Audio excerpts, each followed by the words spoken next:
உணர்வை இழந்து, உரிமைகளை இழந்து, உயிரையும் இழக்கிற அடிமை நிலைக்கு, இழிநிலைக்கு தள்ளப்பட்டு விட்ட பிறகு என் இன மக்களை மற்ற மொழிவழி தேசிய மக்கள் போல உரிமை பெற்று பெருமையோடு வாழ வைப்பதற்கு, இந்த அடிமை நிலையிலிருந்து மீட்பதற்கு, காப்பதற்கு வழி உண்டா என்று யோசித்து ஒரு இனம்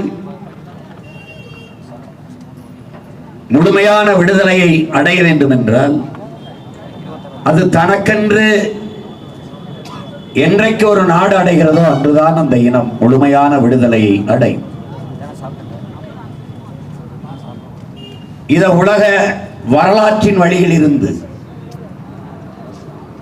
உணர்ந்து அறிந்து தெளிந்த எம்முயிர் தலைவன் தமிழர்களின் தாயகத்தில் ஒன்றான தமிழீழ நாட்டை தனித்தமிழீழ சோசலிச குடியரசாக நிறுவ வேண்டும் என்கிற புனித கனவோடு அடிமை வாழ்வினும் உரிமை சாவு மேலானது, சரணடைந்து வாழ்வதை விட சண்டையிட்டு சாவது மேன்மையானது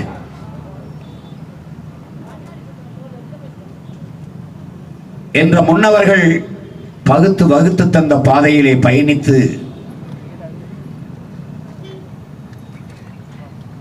ஆயிரம் ஆயிரம் ஆண்டுகள் அடிமையாக வாழ்வதை விட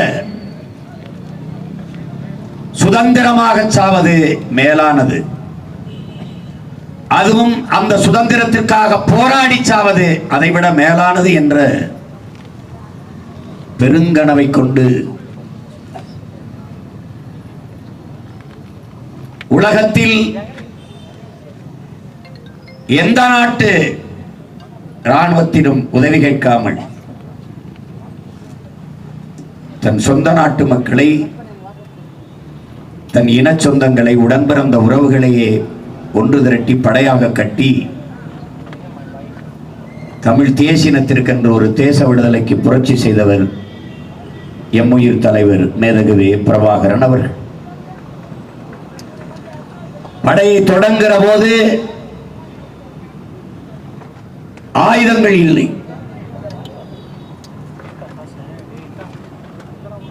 கயிறில் நிலையில் நின்ற தலைவன் ஏன் உயிரையே ஆயுதமாக ஏந்தக்கூடாது என்ற முடிவிற்கு வந்தார். அப்படி உருவாக்கப்பட்ட படைதான் கரும்புலி வீரர்கள், கரும்புலி மறவர் படை. உலகில் பல்வேறு தேசிய இனங்கள் ஆயுதமேந்திய கிளர்ச்சியின் மூலம், புரட்சிகர அரசியலின் மூலம் விடுதலை பெற்றிருக்கிறது. ஆனால் அந்த நாடுகளில், அந்த படைகளில் இல்லாத ஒரு படை, கரும்புலி படை என்ற ஒன்று படையை உலக வரலாற்றில் உருவாக்கியவன் எங்கள் உயிர் தலைவன் தான். உயிர் உன்னதமானதுதான், நான் அறிவேன். ஆனால் அந்த உயிரினும் மேலானது எமது உரிமை, எமது இனத்தின் விடுதலை என்கிற அந்த முழக்கத்தை முன்வைத்தார். உயிரை இழக்கலாம், அது தனிப்பட்ட ஒருவருக்கான இழப்பு, அவர் குடும்பத்திற்கான இழப்பு. ஆனால் உரிமையை இழப்பது என்பது ஒரு தேசினத்திற்கான இழப்பு. எனவே உயிரினும் மேலானது எமது உரிமை. அந்த உரிமைக்காக உயிரை கொடுத்த மாவீரர்கள் தான் நம்முடைய கரும்புலி மறவர்கள். தலைவர் சொல்லுகிற போது எமது விடுதலை போராட்ட வரலாற்றிலே எமக்கு ஏற்பட்ட பெரும் தடைகளை நீக்குகிறவர்களாக, தடை நீக்குகளாக எமது கரும்புலிகள் இருந்தார். 5000 சிங்கள படை வீரனுக்கு ஒரே ஒரு விடுதலை புலி மறவன், கரும்புலி மறவன் ஒருவன் சமமாக இருப்பான். ஒரே ஒருவன் தான். சான்று நம்முடைய அக்கால் அங்கே கண்ணியவர்கள். ஒரு மகள் இலங்கை கடற்படை கட்டமைப்பை தளர்த்து விட்டார். ஒரே ஒரு மகள், ஒரே ஒரு மகள், என் உயிர் அக்கா தனு அவர்கள் உலக வல்லாதிக்க நாடுகளை நெஞ்சடைக்க வைத்து விட்டார். இன்று வரை அதே அச்சத்தில் தடை தடை தடை என்று 35 ஆண்டுகளாக விடுதலை புலிகளுக்கு தடை போட்டுக் கொண்டிருக்கிறார்கள் என்றால் அந்த ஒரு அடி மரண அடிதான்.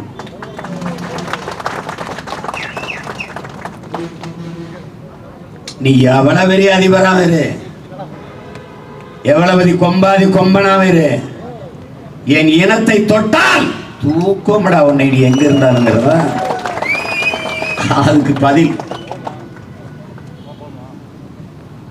உங்களுக்கு கோபமே வராதா? தலைவர்கிட்ட கேட்கப்பட்ட கேள்வி.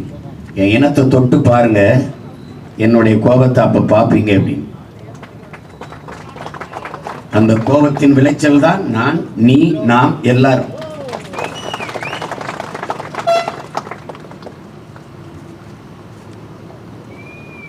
நீ எதிர்காலத்தை போய் ஜாதக நோட்டை கொண்டு போய் சோசியர் இடத்தில் கேட்பாய், நான் எவ்வளவு நாள் வாழ்வேன்.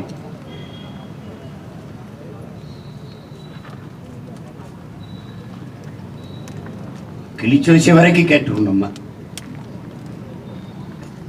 எவ்வளவு நாள் வாழ்வேன். கை ரேகை, கையில ரேகை இருக்கிறது கையை நல்லா மடக்கிறதுக்குன்னு கூட அடிப்படை இல்லாது. அவன் சொல்றான், கையில எதிர்காலத்தை தேடாத, 2 கையே இல்லாதவனுக்கு எதிர்காலம் இருக்குங்கிறான். கையில் போய் இந்த ரேகையை காட்டி என் எதிர்காலத்தை கணிச்சு சொல்லு, எவ்வளவு காலம் வாழ்வேன். வாழ்நாளை தெரிந்து கொள்ள ஆர்வம், எப்ப சாவேன்னு தெரிஞ்சுக்கிறதுக்கு. ஆனால் எப்போது சாவோம், என் மரணம் எந்த மாதத்தில், எந்த நாளில், எந்த நேரத்தில் என்று தெரிந்து கொண்டு உலக வரலாற்றில் வாழ்ந்த மறவர்கள் நம்முடைய கரும்புலி மறவர்கள் என்பதை தெரிந்து, இந்த தேதியில், இந்த மாதத்தில், இந்த நேரத்தில் சாக போகிறேன் என்று எனக்கு தெரியும். ஆனால் யாரிடத்திலும் சொல்ல மாட்டான். மரணத்தை ரசித்து ருசித்து தேச விடுதலைக்காக வாழ்ந்த மறவர்களின் கூட்டத்தில் நாம் வந்திருக்கோங்கிறத புரிஞ்சு வச்சுக்க.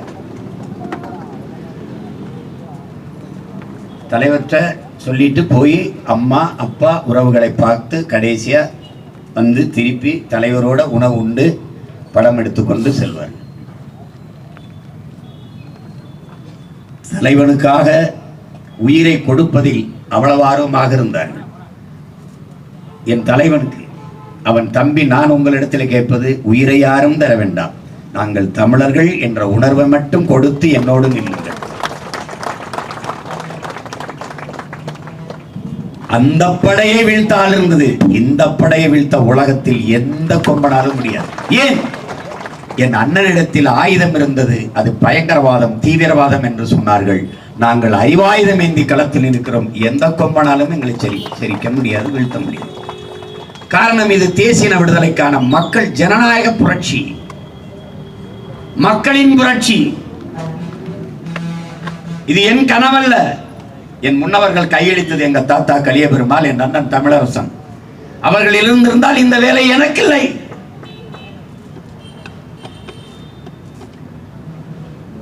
ஆயுதமேந்திய கிளர்ச்சியின் மூலமே அடிமை தமிழ் தேசியத்தின் உரிமையை, விடுதலையை பெற முடியும் என்று நம்பியவர் பொதுவுடைமை புரட்சியாளர் கலிய பெருமாள் அவர்கள்.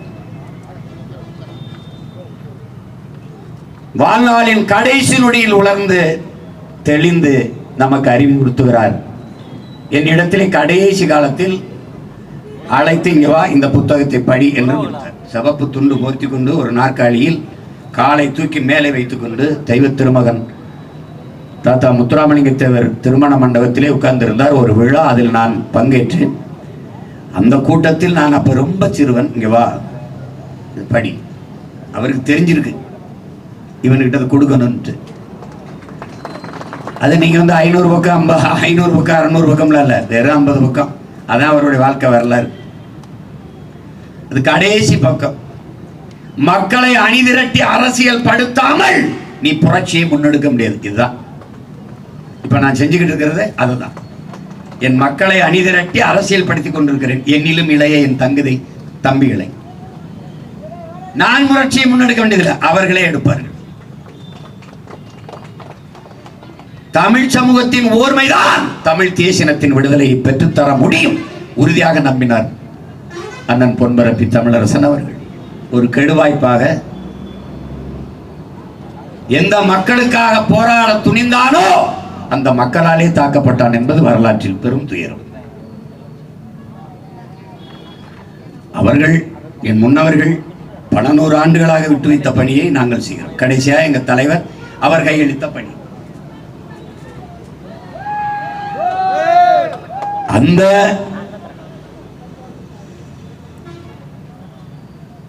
கரும்புலி வீரர்களினுடைய நாள் இன்று ஜூலை 5ஆம் நாள். உலகெங்கும் கரும்புலி மறவர்களுக்கு வணக்கம் செலுத்திக் கொண்டிருக்கிறார்.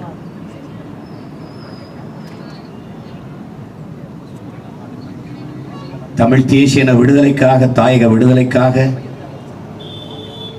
உயிரையே ஆயுதமாக்கி களத்திலே பாய்ந்த அந்த வீர மறவர்களுக்கு நானும் நாம் தமிழர் கட்சியும் தன்னுடைய புரட்சிகரமான வீர வணக்கத்தை செலுத்துவதில் பெருமை அடைகிறது. நீங்கள் விட்டு சென்ற கனவை வழி வழியே வருகிற உங்கள் பிள்ளைகள், வீர மான தமிழ் பிள்ளைகள் வென்று முடிப்போம் என்கிற உறுதியை இந்நாளில் ஏற்கிறோம்.